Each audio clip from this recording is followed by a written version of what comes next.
My name is Kenny Dyal and I want to welcome you to the Scuba Diving channel. This channel is for anybody that is aquatically inclined or just aquatically curious. Our next guest is Don Bouer. Don lives in Daytona. He is a seasoned pro, not only at scuba diving and rescue here in Daytona Beach, but also at staying happy and active in life. He's going to share that.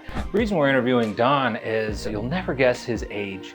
He's one of the most active, busiest guys I've ever seen. How he still is excited at his age and what he does to stay excited. He actually tells us the secret to it at the end of the interview. Welcome, Don Bouer. Don Bouer, you've been teaching scuba diving for a long time, and you have been teaching water safety even longer. Am I correct? That's accurate, yeah. Yeah. What was your first experience where you actually went out there and got yourself wet for real? Swimming, playing like all of us did growing up. It was just something to do.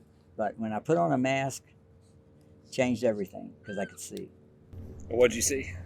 A bunch of brim around a piling on a dock that we dove off of. And that was enough to get you excited? God, yes.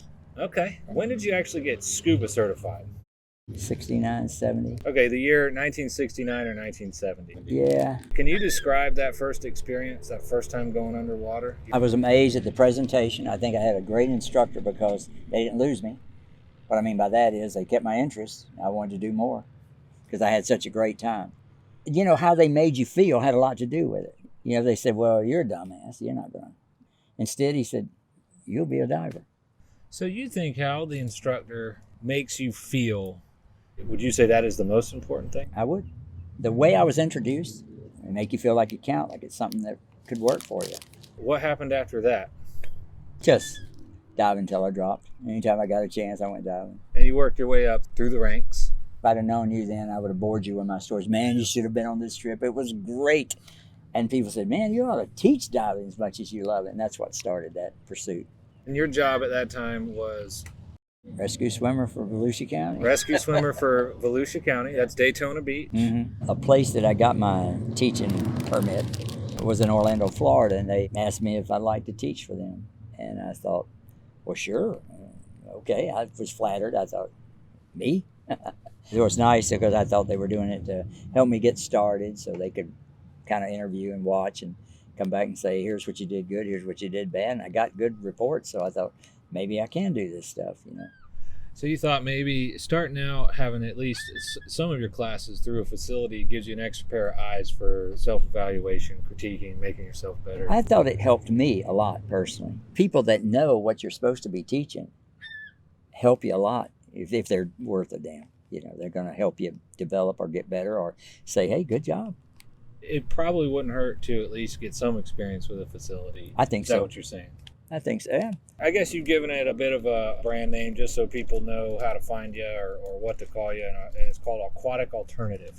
Correct. What does the alternative part mean? There's going to be a different way of teaching. I never wanted to be the guy on the Porsche lot that I've got to sell these Porsches to make my paycheck. Come to me if you want to learn because I think I've got more to offer than anyone else. Isn't that conceited sounding? God, I can't believe I just said it, but that's how I felt. It's okay. I think you should have a certain level of confidence if you're going to be taking people underwater for the first time. Well, working in that field and seeing people struggle in the water really is an eye-opener. You know that it can happen. Yeah. And it changes your perspective. At least as much of a child as I am, I can settle down and be serious about someone's life. You've been successful teaching. You've still got a following. When I had a dive shop, you came and helped me out a few times. So you had no trouble jumping over and helping someone out. God, no.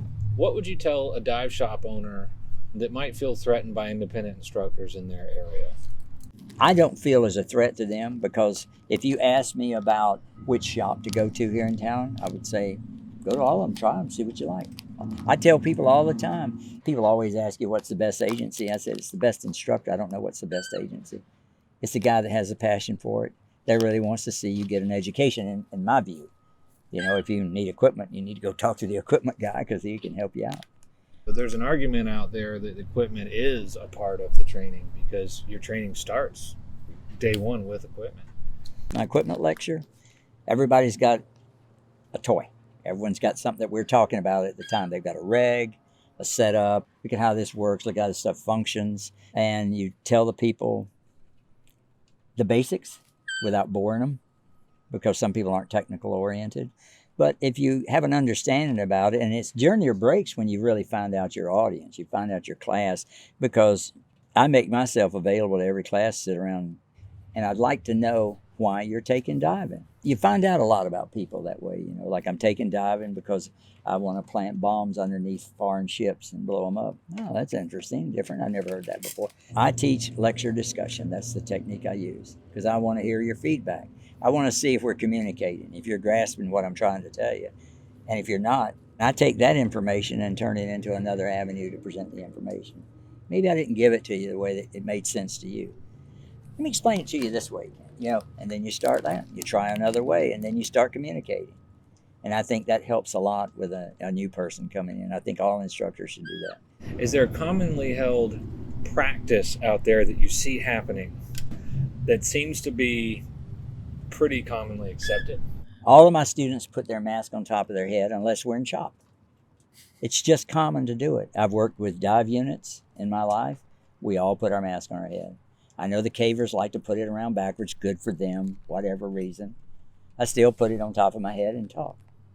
You're saying, instructors saying, don't put your mask on your head, is your pet peeve? Yes, maybe because I've worked in aquatic rescue for a long time.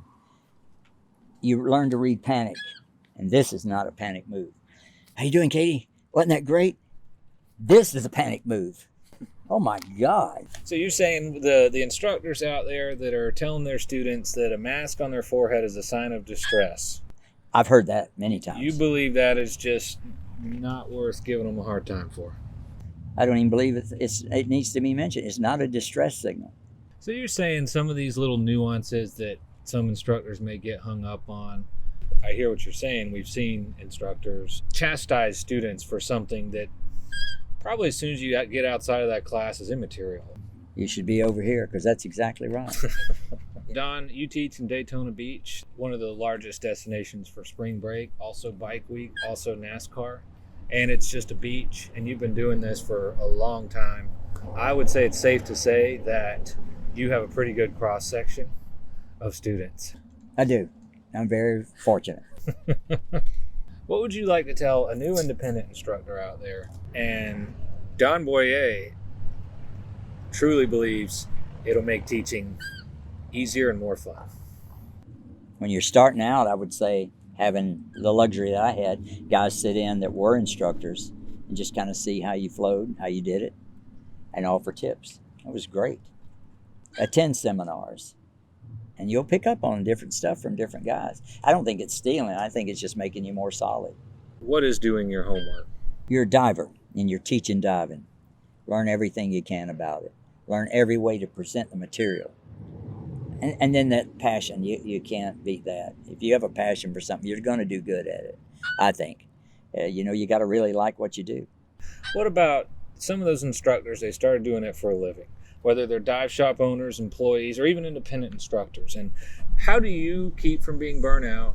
How would you tell someone else that's getting burnt out? Do you have a solution for that? Yes, I do. I've never gotten burnt out, but I'm different. As an independent instructor, you take on the classes when you want them.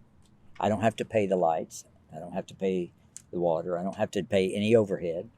It's a different situation for an independent. But if you want help when you're getting burnt out, take another course, get re-involved, start from the bottom somewhere else. Relearn, because sometimes I think that triggers learning. My theory is when you stop learning, you die. And as long as you're learning, you're feeding that hunger that's there. I want to know more.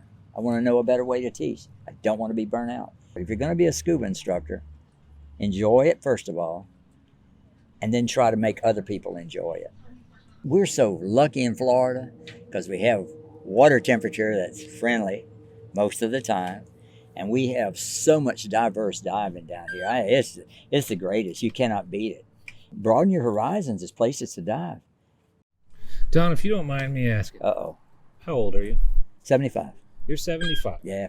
At 75 years old, still loves to dive, still loves to teach, and you're still learning. Is it fair to say that no matter what your certification, no matter how long you've been doing it, scuba diving is a continuous license to learn?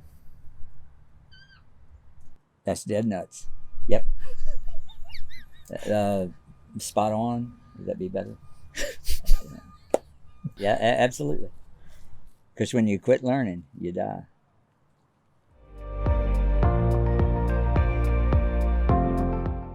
If you want the full-length, uncensored interview, go to sweetwaterscuba.com.